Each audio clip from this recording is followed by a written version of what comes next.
Welcome to Austen July, the month of everything Jane Austen and reading Jane Austen. Claire is here to join me today. We're going to share a really great book that both of us read in honor of Jane Austen.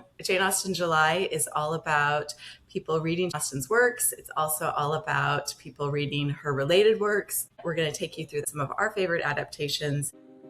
The past isn't silent, it's buried. Welcome to Hidden Heroines of History. I'm your host, Gayvin Powers, a published author, award-winning screenwriter, and storyteller who brings women's history to life.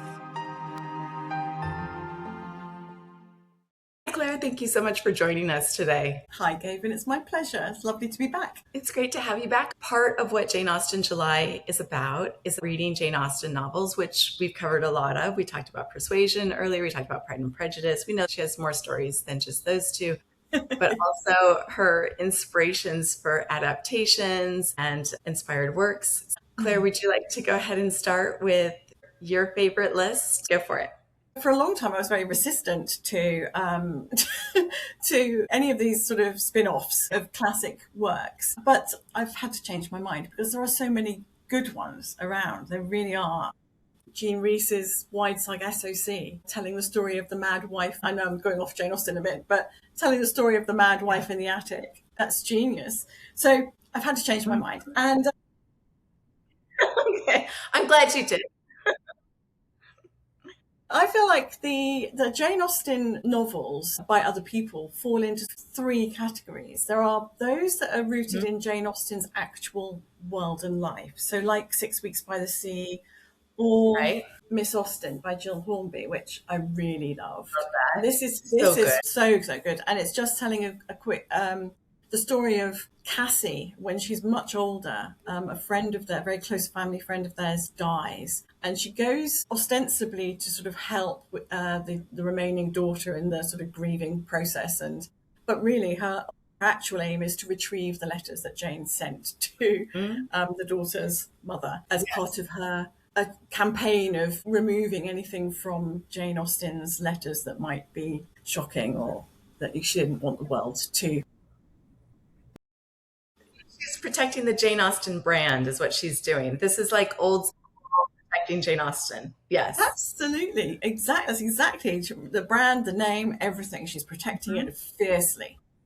And Jill Hornby's another one who did such in-depth research, and she really got into the language and the way she writes this. She captures so much of the language and the speech patterns and things that Jane Austen herself was using. Very clever. Jill Hornby is great with getting Jane Austen's voice. Like, you just feel immersed in that society. You feel like she's just nailed it. And when I first listened to Jane Austen by the Sea and that quote that you just read, I remember hearing it and going, wow, Paula Byrne really nailed that quote. That sounds just like Jane Austen. And then you hear it by Jane Austen. I was like, of course, because Jane Austen wrote that. So I just laughed. I was like, of course it sounds like Jane Austen because it was Jane Austen. Okay, all right. Oh, I love that. That's brilliant. And then, so the next type of book that people are writing within the Jane Austen world or inspired by Jane Austen are where they've taken a character of hers and then they've created their own story around that character. And so obviously one of the ones that's happened most recently was the Other Bennet Sister. By Janice Hadlow. And I really, really, really enjoyed this. But I read it after I'd seen the BBC adaptation. And the BBC adaptation is brilliant. It's so good. My goodness me. If you haven't seen it yet, you get the opportunity. I think it's going to be on BritBox, or it already is on BritBox in the States. Oh, good. Definitely watch it if you get the chance. It's so good. This was extremely good and I really enjoyed it, but I kind of wish I'd read it first because the adaptation of The Other Bennet Sister did do what Paula Byrne does so brilliantly in 6 Weeks by the Sea, and also what Jane did herself, in the sense that there's a more dubious character vying for the hand of Mary Bennet, and then there's a really lovely one vying for the hand of Mary Bennet.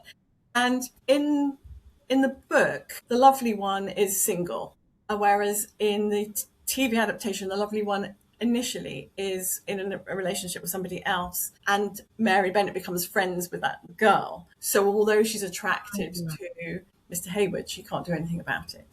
And Gotcha. that set up such a good tension that isn't here in the book. The Oh, book's got lots of interesting. other wonderful things, but it doesn't have that tension. That was a good twist on the book.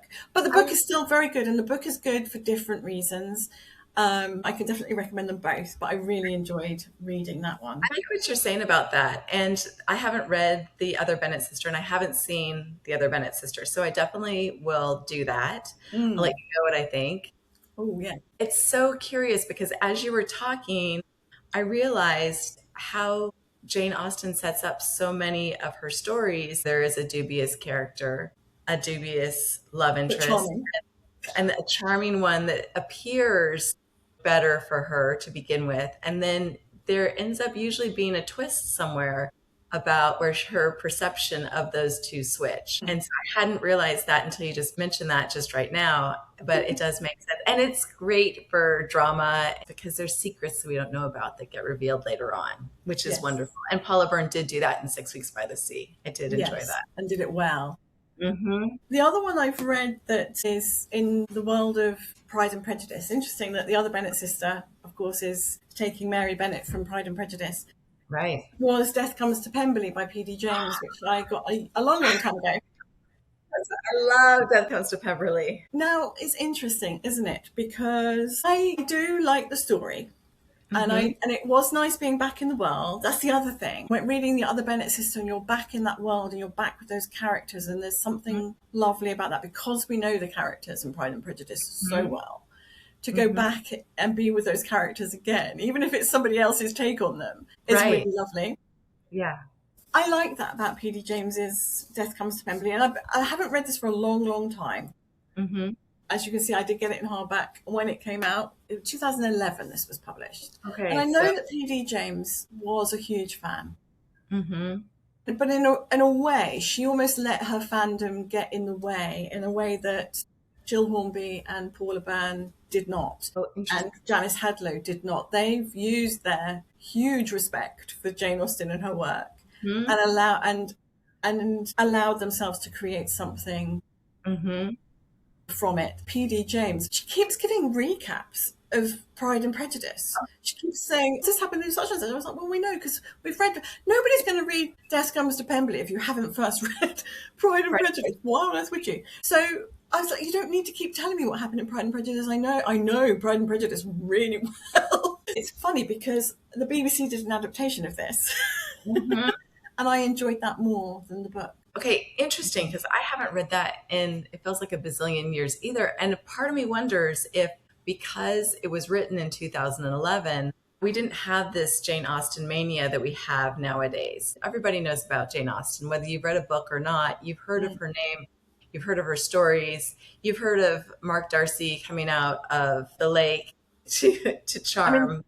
that didn't happen in the book, to be fair. It did not. It did not. But it lives rent free in my mind, and I know it lives rent free in your mind too, and I'm sure many of our listeners' minds as well. But I think that it could be that she was reminding people about Pride and Prejudice because it's not so much in the populace's memory banks. This would be interesting if it was her choice to keep reminding the reader about Pride and Prejudice, or if this was something that the publisher insisted on, that they bring it back in to say, hey, remember this happened in Pride and Prejudice, because that is making a commentary on an adaptation, which is going to pull you out of the story. It does. So It that's does. unfortunate.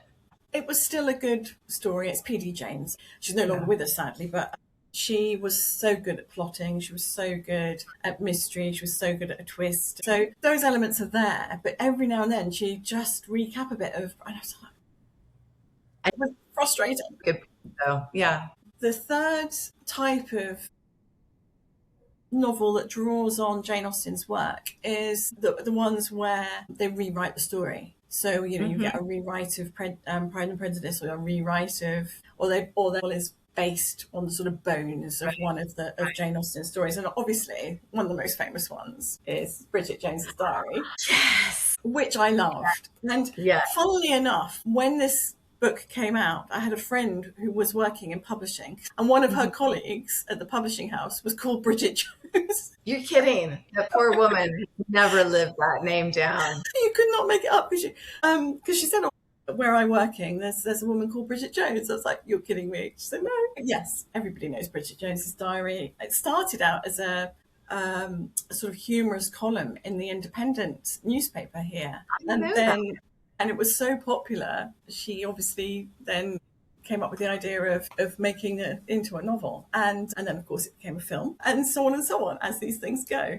Yeah. But I really liked this because it took one of Jane Austen's stories and it did something new with it. So And I love Bridget Jones. When I think of Jane Austen adaptations, I think of Bridget Jones. That's become its own mega series in and of itself with that book that came out, and then with all the spin-offs. And you and I, we spoke about it earlier. I personally love how the author set it up where she's keeping track of which day it is. She's writing her diary. She has this many cigarettes a day. She drinks this much alcohol. She weighs this much. And it's very much a commentary on the 90s with how people were so conscious about being healthy and about what you're putting in your body and how much you weigh. And I don't think we do that nowadays. We wouldn't necessarily hold up to that degree. But I really did like the consistency of it. Lessons in Chemistry reminded me of Bridget Jones, where it's setting up this rhythm of what you're doing every day. And even reading The Mad Wife with Megan Church, who I interviewed in season 1, she sets up this rhythm of what's happening every day so you know what to expect. And then, of course, when it doesn't go like that, things start going off the hinges. Something's different, something's changed. I really like that setup. And I actually remember going to see the first Bridget Jones with a friend of mine and her, at the time, boyfriend, and now they've been married. It was like another lifetime ago when we went. And I still remember walking in and thinking what a good sport he was. I mean, my dad really enjoyed the film. I agree with you about the diary setup because there wasn't really a book that had done it that. I suppose there was the Diary of a Nobody, which is many, many years before. The diary setting has been used a couple of times in fiction, but not in the way that Helen Fielding used it in Bridget Jones's Diary, like you say, with that sort of tabulating of all of the information about cigarettes and wine and weight and whatever. It did strike me that, as you said, it was very much of its time. It did fit the general zeitgeist of the 90s. Yes. I think now that weighing of yourself and worrying about being one or 2 pounds this way rather than that way, and commenting on it all the time and having other people comment on it would, in this day and age, that would be viewed as a bit more sort of body shaming and not really appropriate. And I think the reason it was so successful is because secretly we are all monitoring what we're eating, what we're drinking, how much we weigh. In our heads, we're all still going, gosh, I'm 2 pounds heavier than I was last week, and I need to, maybe I should not drink anything this month. Maybe I should do this, that, and the other. So we're all Bridget Jones in our head, aren't we? Right. We are, which is how we relate to it. Exactly, and I think that's why it's been such a sort of rip-roaring success, and why the spin-off books and films have been so successful as well, because everybody loves Bridget. I know. I agree. I love Bridget Jones, and I love Renee Zellweger playing Bridget Jones. I just think she did such a fabulous job.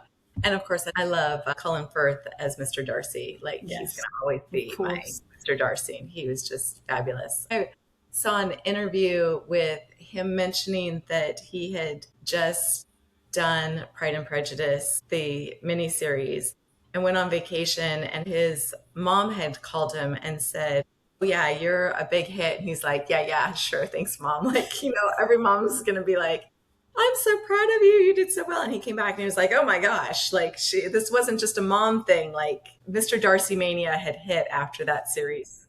It must have changed his life completely, mustn't it? Sure. And then how cool that, then the people making Bridget Jones approached him and said, "You've just played Mr. Darcy. We'd love you to be Mr. Darcy in the film." And he said, "Yeah." Yeah, exactly. It was perfect. Yeah, it's kind of like, it hits like the fan fiction, like the little Easter eggs. It just kind of geeks everyone out just a little bit to just have that consistency coming through and be like, it's him again. Yay. I think. Exactly. I want to just talk really quickly about a couple other ones that I thought were really good. I loved Becoming Jane. I thought was really good, and I loved that Adaptations plays through that if Jane Austen and Tom Lefroy actually went through with it and ran off, I'm not going to give away the little twist at the end, but if they actually entertained being together, go ahead. I was just going to ask you, was Becoming Jane a book and then they made it into a film, or was it Yes. just a film? Yes, no, it was a book, and it was within 4 years of the book coming out, the film came out as well. So it was a book first, and then it very quickly turned around and became a film. I did not know that because I loved the film, but I had Hmm. no idea it was based on a novel. I just assumed it was an original screenplay. Hmm. I think I might have to go to the bookshop. Yeah.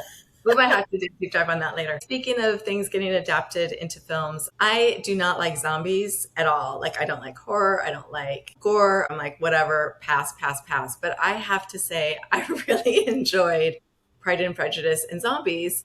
And it was just so fun. And if we're going to talk about film, I love Lily James playing Elizabeth Bennet. And instead of being these demure women of the 1800s, they're now ass kicking zombie fighters that have gone off to a Chinese province to learn a specialty skill of taking down zombies, which I was like, this is great.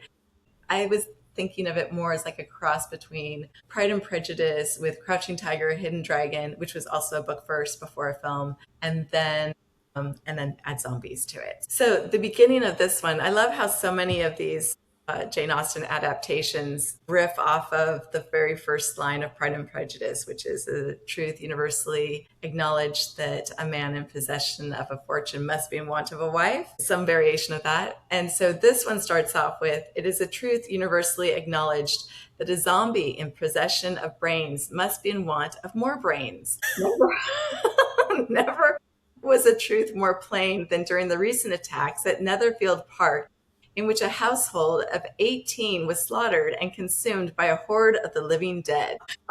And then it goes on, my dear Mr. Bennet, said his lady to him one day, have you heard that Netherfield Park is occupied again? Mr. Bennet replied that he had not, and went about his morning business of dagger sharpening and musket polishing, for attacks by the unmentionables had grown alarmingly frequent in recent weeks.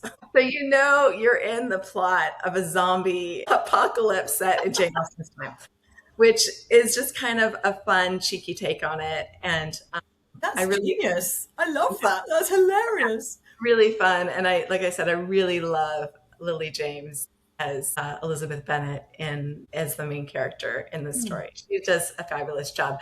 So there's that. And then let's see. I also have read Eligible, a modern retelling of Pride and Prejudice. So this is more of a modern take on it. And have you read Austenland, or have you seen the movie? I haven't done either. I saw trailers for Austenland, but no, I haven't ventured down that route yet. That one's cute too, and it's got some cute twists. And then Dear Mr. Knightley, which I haven't read, but I love Catherine Ray, and she came in for an interview on the Berlin Letters, and she's going to be up very soon in another month or two. She's going to be talking about her book, The Undercover Bookshop, which is all about a World War II spy set in the Cotswolds. And so I can't wait to talk with her about that. So I just had to mention Dear Mr. Knightley because she has a bunch of Jane Austen adaptations before she started moving more into spy stories. So Right. I love that transition, and I love her writings. Think about Catherine Ray. That's quite a change in Mm-hmm. it's quite a change in subject matter, isn't it? To immerse yourself in your own fiction based in Jane Austen's world, and Mm-hmm. then then to switch to writing Right, spy novels set in World War II. But that right. one about in the bookshop, because there have been loads of novels set in bookshops recently, and you'd think you would get tired of it, and yet they're all so different and they're all so good. So that sounds really appealing. Just from the little you've said about it. So I'll have to keep an eye out for that one. Yeah, I love her as a writer and as a person. She's just amazing. She's very smart, and she just has great stories. She really does her research where she physically puts herself in a situation and then tries to write from experience as much as she can. So she's fabulous to talk to. So I'm looking forward to that interview. To give our listeners just an idea of how big these adaptations are, it's shocking because just going to Goodreads here, Here's some other books and adaptations people can check out. The Listopia, the best Jane Austen adaptations on Goodreads. The first one here is called Epic Fail by Clare Draycott, and it gets a 3.7 rating, and there's 33,000, almost 34,000 ratings on that book. So can you imagine? Not everybody gets a rating. And so I think there might be sort of a golden rule that like maybe 10% that read your book will come in and do a rating. So if you imagine almost 34,000 have done a rating and only 10% leave a rating, imagine how many people have read this book. So is Pride and Prejudice. That's got almost 20,000 ratings, and that's 3.8 stars. Then we've got number 3 for Bridget Jones, and that one comes at 3.8 stars. Take a guess at how many ratings are in there for Bridget Jones. I mean, if it's in number 3, does that mean it's lower than the... I don't know. I would think it would be number 1 because of all the ratings that are in there. So I'm not sure how or why this rating system is coming up like this on Goodreads, but take a guess. 100,000? 1,032,000, almost 1,033,000. Oh my goodness. Right. That's for Bridget Jones's Diary. Isn't that crazy? We go to Austenland, which is closer to what you just said, Claire. And that one's by Shannon Hale. And that one gets 31,000 ratings, almost 32,000 ratings. Pride and Prejudice and Zombies. And that gets 3.3 stars. And that has just under 143,000 ratings. Isn't that just crazy? That comes to Pemberley, gets 3.3 stars. And it has just under 105,000 ratings. This is telling all of us that it's huge. Let me see if I can find another one that's like really just ostentatiously big. Oh, I like the ostentatiously. Ostentatiously big, yes. I know it's not the same spelling, but you know. Yes. Okay, so here's another one that's ostentatiously big. It's Eligible, which I mentioned, by Curtis Sittenfeld. And that one has 102,444,000 ratings. Wow. God. People love their Jane Austen. We missed this one, Longbourn. Oh, Longbourn yes. About the Servants by Joe Baker. That one has just under 64,000 ratings, and that one has a 3.6 stars on Goodreads. Wow. Amazing. I just find it fascinating. Just hearing those statistics. Some of those books I hadn't heard of, some of them I have, some of them I've read, but there's a huge number of books that have been produced based on Jane Austen's life or Jane Austen's work, inspired by or whatever. And yet, between 1817, 1818 and 1832, her books were not published. Right. You know, right. So we have lost them forever. Right. And all of this literature that's come out of her world and her fictional world would not have happened if it hadn't been for that publisher. I love that you're bringing this segue back in because this is an important time. After she died, her books went out of publication. And if it wasn't for him, they wouldn't be here still. No, exactly. It's the publisher was Richard Bentley. He in 1832, I think it was, bought up the remaining rights to Jane Austen's work, and he republished all of her novels as in illustrated, affordable editions. And that is why people know the work of Jane Austen. Absolutely. And thank goodness for Richard Bentley. Right. And the interesting fun fact about that is she actually got her name on that for the first time instead of by a lady. Exactly. So she also got the recognition, albeit she, 15 years after she died. But she would have been a hidden heroine of history. She would have been, or just hidden, actually. She wouldn't even have been the heroine. We wouldn't have known who she was. We certainly wouldn't have known who any of her characters were if it hadn't been for the fact that Richard Bentley brought her work back to the world. And thank goodness he did.